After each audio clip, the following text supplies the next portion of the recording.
ECSI fans, you want to revolutionize your sports investing habits? Allow me to tell you about WagerWire. WagerWire is an app that helps you become a superior bettor by allowing you to sync all your sports books and track all your bets in one place. See your current action, your betting history, and stats. You could also sign up for sports books and collect bonus offers. Follow them at WagerWire on X, as it's the best account on the platform. Head to App Store or Play Store now and search WagerWire and download the app.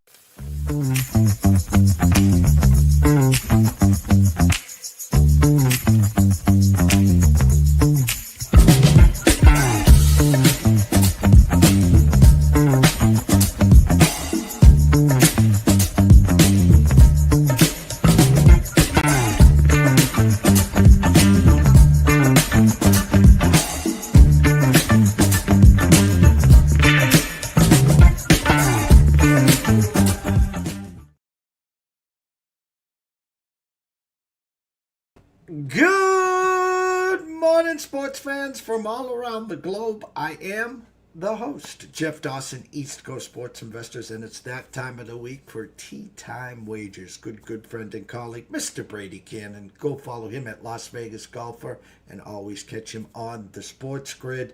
The Wyndham Classic, the Wyndham Open, as the regular season is coming to an end. FedEx Cup on the horizon, and then, of course, I think it's like week 3 or 4 in September. They've already got the college games lined up, the NFL games, the Ryder Cup, about 4 hours down the road at Bethpage. Oh, I love that course, but that's for another show anyway. So first and foremost, a shout out to our proud sponsors and partnerships. Of course, it's WagerWire. Head on over to Google Play, download that app. It is free. Travis, Guy, myself, Amber, Holly, Carol, Bucks, Zach, you name it, we got it. Go download the app. We'll take good care of you, I promise, the rest of the year. And, of course, it's AtlanticSteaksAndSeafood.com. Steaks, seafood, chops, appetizers, wines. Terry's got it all. Go order today. Use the promo code STEAKS10. Get 10% off your full order. Without further ado, Mr. Brady Kannon. Good morning, Mr. Dawson. Good to be with you once again. And you're right, you finish up the Open Championship and you're like, oh boy, golf season's kind of over. No, it's not. Right back into the fire here, and a lot is on the line. The Wyndham Championship, at the conclusion of this tournament, they'll take the top 70 players in the FedEx Cup standings. They go on to the playoffs. They go on to the postseason. You whittle down to the top 50 at the BMW. Then you have the final top 30 in the standings for the Tour Championship. And then, like you say, let's see, about a month after that, you've got the Ryder Cup, which is crazy. And there's still so many spots on both the European and the American teams that are, up for grabs. And then on top of that, you've got the final 50 in the FedEx Cup standings at the conclusion of the Tour Championship that are automatically in the signature events next year. And then you go into the FedEx Fall, with the event in Napa and the RSM and, Houston and all this other stuff. We get about 8 events between, mid-September and mid-November. And they take the top 100 in FedEx Cup points at that point. And those guys have a job for 2026. Everybody else is trying to find their way into professional golf again. So this is always the time of year when there is so much going on. The major season is over and all that. But this is, and the fact that it's a Ryder Cup year, that adds a whole nother layer for me. So pretty crazy times here in the world of golf for the next couple of months. Yeah, and sticking with the Ryder Cup theme here, the captain of the U.S., Keegan Bradley, and to be, it's funny, I saw some talks, to be the captain, to put up the scorecard, who's in, who's out, and to be the mad scientist for Thursday, Friday, Saturday, and then, of course, Sunday, versus playing it. And he's knocking on the door literally where he could be an actual player. What happens if Keegan wins this weekend, Brady? Yeah, no, I think he has to be a player anyway. what is it, 12 guys on the team, I Yeah. believe. I think he's absolutely one of the top 12 American players that is, deserving of a spot on that team, whether he's captain or not. And that's the other thing too. I think everybody kind of knows how do you leave him off the team no matter what. And if you do leave him off the team, then I think it just creates second guessing and controversy. It's like, hey, he deserves to be on there. It doesn't matter if he's captain, co-captain, whatever. Put him on the team. And then I think it takes a lot of the questioning and the second guessing out of the equation. So, and obviously it's up to him. Maybe he's not comfortable trying to do both roles, which is possible. But that would be a shame because I think he has to be on the team. He's also that guy. One of the reasons that he was selected to be captain, he's a rah-rah type guy. He's a camaraderie, team spirit, Ryder Cup type, attitude. So, not only is he good in the captain's role, but he's a good teammate. He's one of the guys they say is good in the locker room. So he brings more than just his ability to play match play and be a good player and the fact that he's having a good year. He also feels like one of those rah-rah guys that you kind of need in this type of competition. So, and maybe he just kicks down all of his captainship duties to, his co-captain or whatever and says, hey, I'm going to play. I can't imagine it would be 100%. But he's going to probably have to relinquish some control because if he's playing, he's going to have to focus on that as well. But I think the best decision is for him to play because I think he deserves to be on the team. I would find it hard to manage both when you're looking at the captain sitting in that golf cart, getting an update that Brady Kannon just made a birdie putt to have a hole, and then this and just the drama that they showed this coach, the highs and lows, the captain, I should say, and then to be playing. And the fact is, if he steps back and takes the captain role, the coach, whatever we're going to call him, I'm going to call him, I should say, he's opening up a spot for number 13 that wouldn't have been on the squad. Yeah, I mean, there's a few different ways to look at it, and I think you make a good point. And is that number 13 going to be a slouch? No. There's a lot of guys right now. It's very interesting. If you look at this week's championship, who is Keegan Bradley paired with? Andrew Novak and Ben Griffin. It wasn't intentional, right? No, it's just random. Yeah. Two guys that are absolutely in Ryder Cup consideration. And then you got all the talk about Chris Gotterup. Those guys are all green. They've never done this type of competition before. Are they playing golf that is worthy right now? Yes, I would say so. But that's a whole different ballgame when you're taking on Jon Rahm and Europe, and you're representing America. That's like being on the back nine on Sunday at a major championship, So I can't say that necessarily number 13 or whatever, 14 and all these guys, that don't already have a spot on the team are necessarily worthy. I think a lot of them are very new to this arena. So I don't know. It's hard for me to say how it's going to unfold, but my opinion is Keegan Bradley is definitely one of the top 12 Americans in terms of player and aside from the captaincy.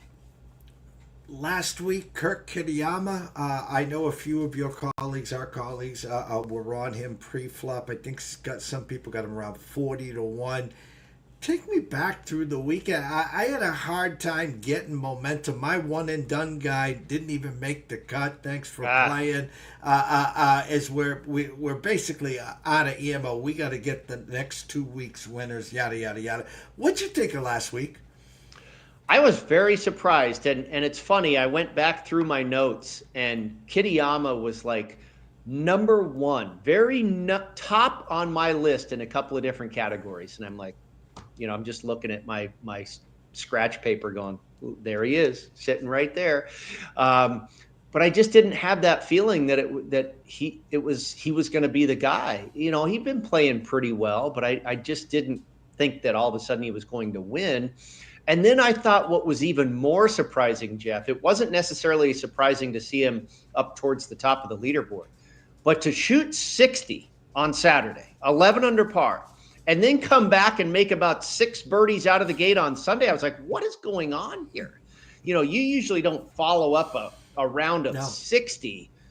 And now he shot 65. He stumbled a little bit on the back, but I mean, he nearly shot 60, went 60, 63. It's like, that's unheard of. So that was probably what surprised me the most, that he went unreasonably low on Saturday and then followed it up with another very low round on Sunday. And which really what got him the win was he got out to such a hot start.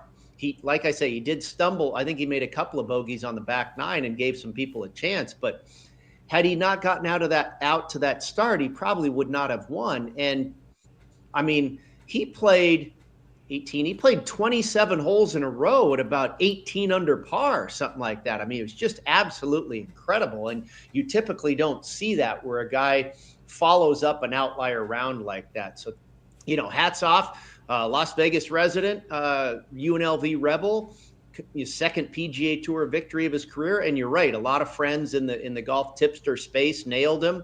I hate that when you have one of those weeks where everybody's on him except for you, but it happens. So that's the way it goes. But no, I thought there was a couple things that were a little surprising about Kitayama, especially the way he followed up that round of 60 on Saturday.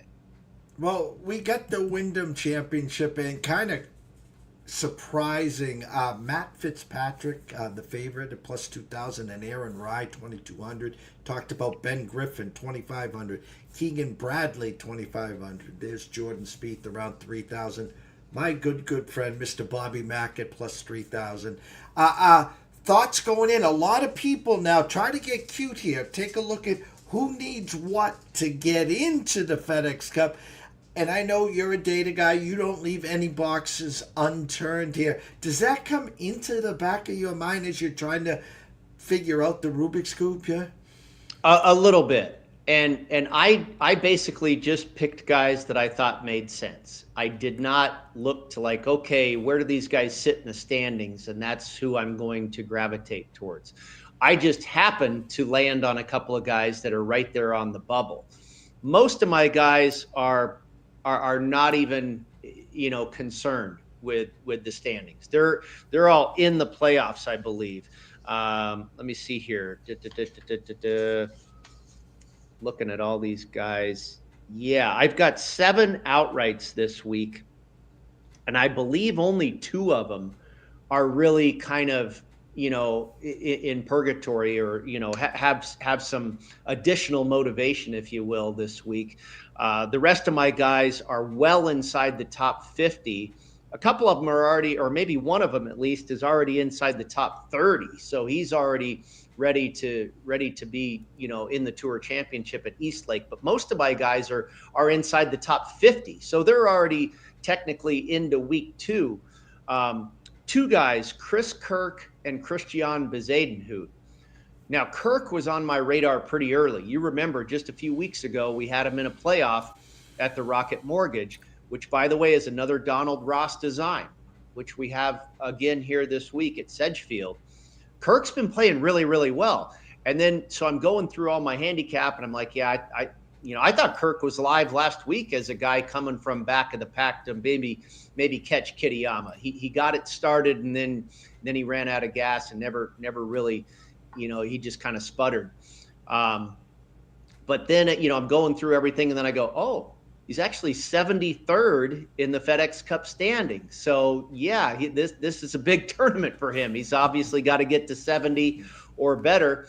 And then Bezuidenhout, the same thing. I mean, the 2 guys are very, very similar, not only in the styles of their game, not entirely, but the way they've been playing as of late. They both have had very good finishes in the last, 6-8 weeks, and they're playing very well currently.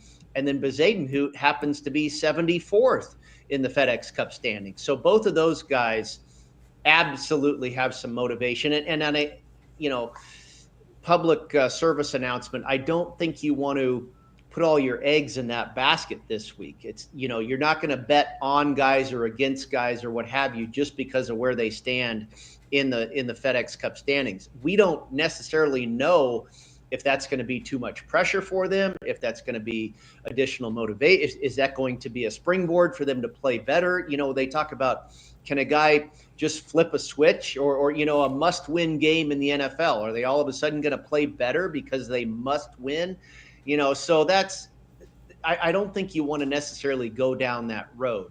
Now, these guys are real close, 73 and 74. They play well. They make the cut. They finish top 20, maybe even, top 30, and they're probably okay. So I don't think there's a ton of, they certainly have to play well. They have to make the cut, but I don't think this is like, either you win or you're done, so I think these guys can, and they're also veterans, especially Chris Kirk. They've been there and done that before. They know what they're getting into, and I think they can handle their business, and they're playing very well right now.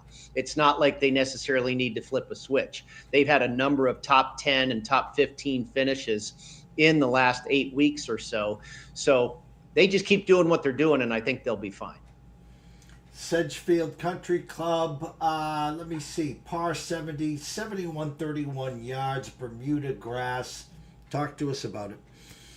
Yeah, this is a great track, and there's a lot of, the course history and the correlated courses is pretty sticky. I mean, you look at guys that play well here. For Webb Simpson, for God's sakes, named his kid Wyndham. He got his first PGA Tour victory here, and you look at his track record. I mean, it's like top 5 every single time he tees it up here. And then you've got Siwoo Kim, who's very similar. Tom Kim has won here. Billy Horschel, he's out with injury, but he always plays very, very well here. Kevin Kistner, and it seems to be a couple different types of guys. It's either a guy who has a red hot putter or is a great putter like a Kevin Kistner, or it's a ball striker like the defending champion Aaron Rai. Accuracy trumps distance here, and Aaron Rai is one of the most accurate hitters off the tee in the game. Kevin Kistner as well, great putter. So it kind of seems to be Lucas Glover won here in 2021, tremendous ball striker, extremely accurate. So Russell Henley's done very well here, extremely accurate. It's like ball strikers and putters. And if you can find a guy who does both really, really well here, they're probably going to fare well at this course as well. And then you have the correlated courses, these shorter par 70 tracks, Hilton Head, where they play the RBC Heritage, Matt Kuchar, Webb Simpson, Siwoo Kim, Stuart Sink, all these guys, they play on the RSM Classic at St. Simon's Island. Chris Kirk is one there. There's JT Poston. There's a lot of crossover with course history and correlated courses. We call that, it's sticky. We see the same type of player and the same type of names pop up on the leaderboard year after year. So that helps in our handicap. I mean, it doesn't mean it's going to happen again, but it gives you a pretty good guideline. Yeah, I can't wait. I have your outrights here. If you want to get to the tee box, talk about your correlated courses, talk about everything to get us up to your outrights. Yeah, sure. So I looked at strokes gained approach. It's kind of interesting. This is actually one of the easiest golf courses to gain strokes on approach on the tour calendar. But it doesn't mean you can get flimsy with your irons. You have to do it well here this week because, again, it's about ball striking and putting for the most part. It is a par 70, so you have 12 par 4s. 8 of them, that's a big chunk, fall between 400 and 450 yards. So, I mean, if you're good on par 4s of that length, that's really going to help you here at this track. Your approach play, most of your approach shots, and it includes the par 3s as well, is going to come between 100 and 175 yards, with most of them, I think like 30%, probably going to fall between 150 and 175. So that 100 to 175 window is where, gosh, who knows, 80% of the approach shots are going to come from this week. So I looked at guys that really flourish, with that yardage on the line. Driving accuracy, I mentioned, more important than driving distance. You mentioned the Bermuda grass, putting on Bermuda grass, scrambling.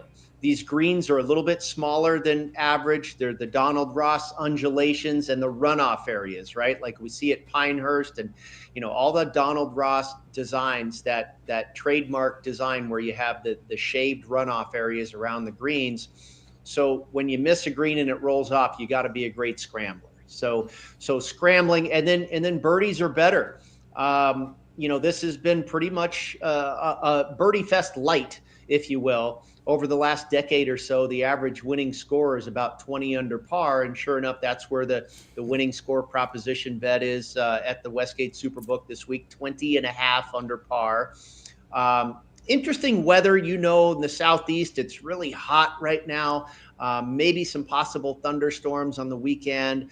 Not much wind in the forecast. I think we're going to get to 20 at least, maybe more so. But I think that's primarily what you're looking for. Ball strikers, putters, and guys that can make birdies. The correlated courses, TPC Sawgrass. Again, Siwoo Kim, Webb Simpson, Lucas Glover has done well there, Matt Kuchar. It's all these same guys. TPC River Highlands, a couple Pete Dye and Harbortown. The Pete Dye courses there, Harbortown, River Highlands, Sawgrass, translate really well with Sedgefield. And then East Lake, where they play the Tour Championship, that's another Donald Ross. Sea Island, I mentioned, the John Deere Classic, TPC Deer Run. And then a lot of people will also throw in the Detroit Golf Club, which is another Ross design, and Colonial Country Club, where they play the Charles Schwab, which is, again, a positional, shorter par 70. Waialae in the Sony Open.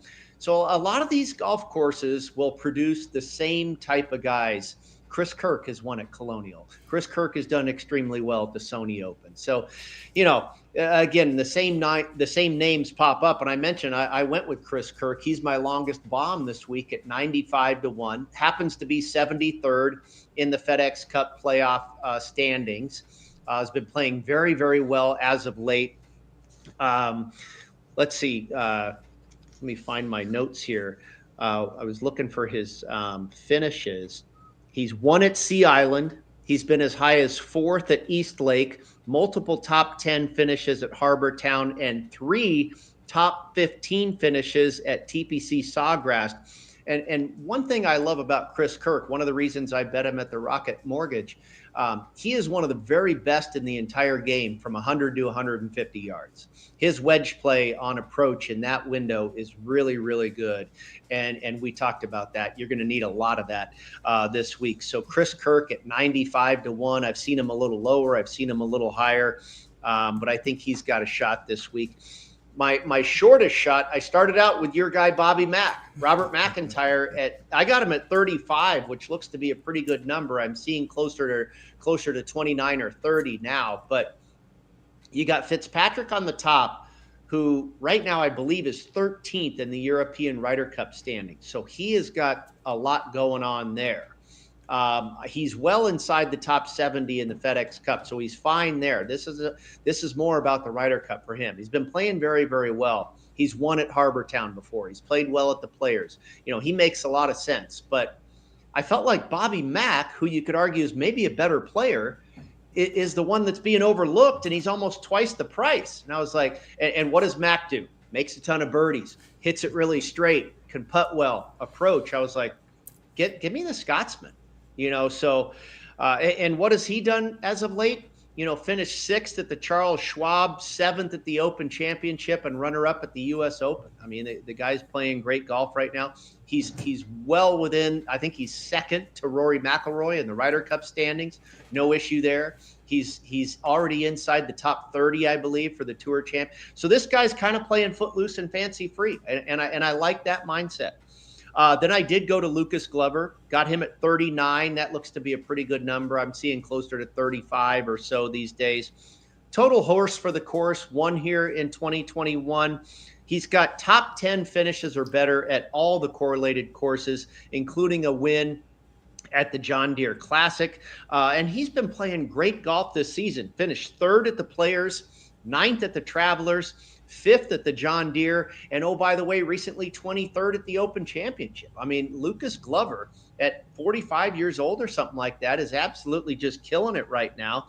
And like Chris Kirk, one of the very best in the game with a wedge or a short iron in his hand from 100 to 175. He's actually number one in this field for hole proximity from 125 to 150 yards. Harry Hall at 40 to 1. I kind of worry about this one. It feels like that trendy dog, but boy, does he make sense. He's a red hot putter.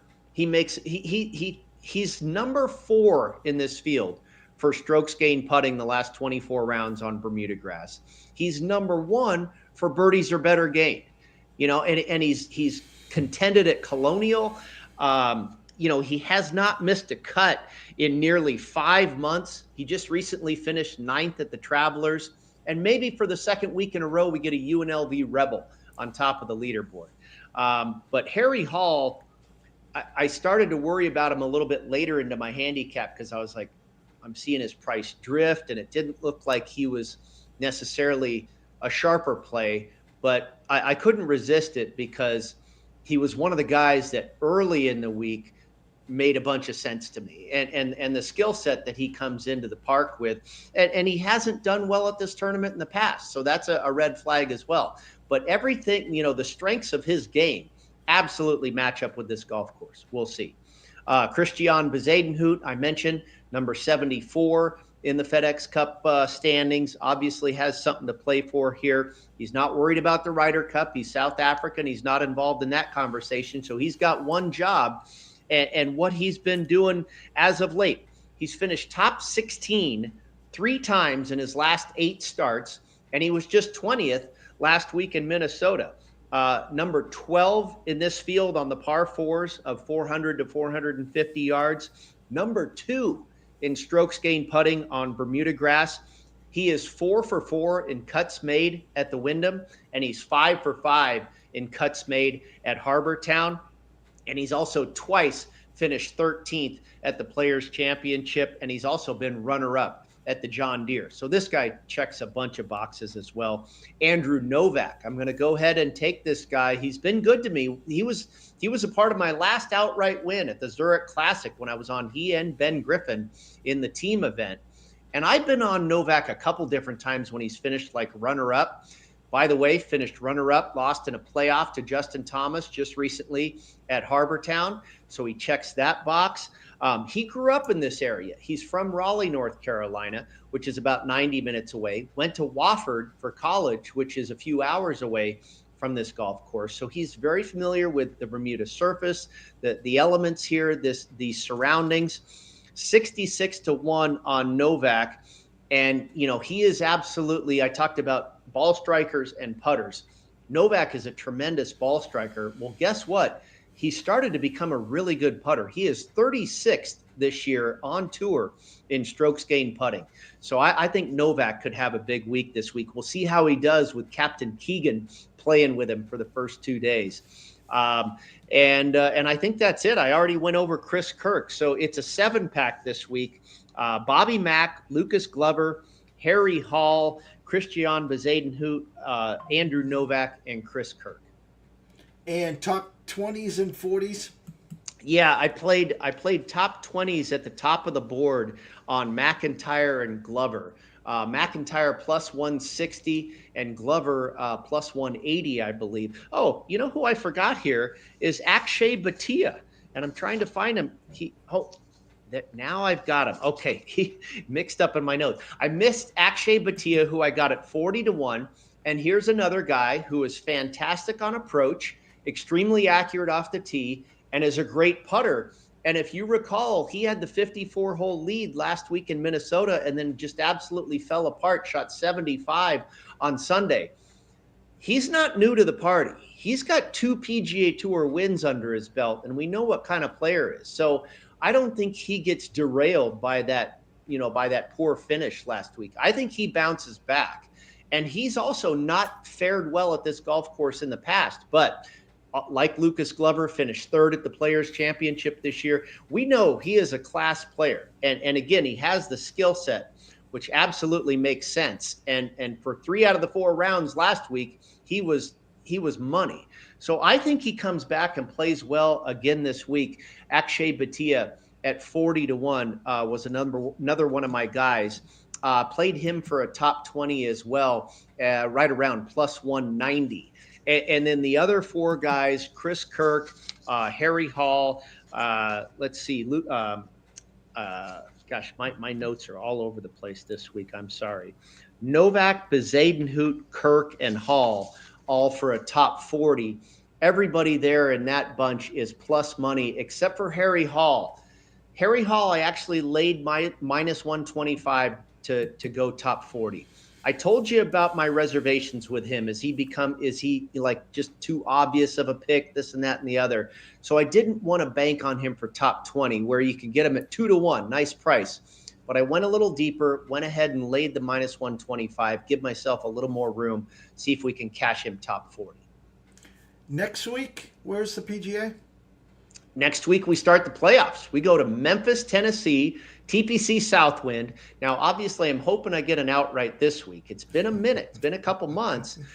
But last year, we did hit Hideki Matsuyama at TPC Southwind for the first round of the FedEx Cup playoffs, the FedEx St. Jude Championship. So it'll be round one, 70 players in the field. And then we whittle down to the top 50. They go to the BMW Championship the following week, just a 50-player field. That'll be at Caves Valley, where I believe it was 2021, where we had that awesome playoff between Patrick Cantlay and Bryson DeChambeau, Tom Fazio design. And then we head to East Lake. I want to say it's around August 23rd-ish. We head to East Lake Golf Club in Atlanta for the Tour Championship.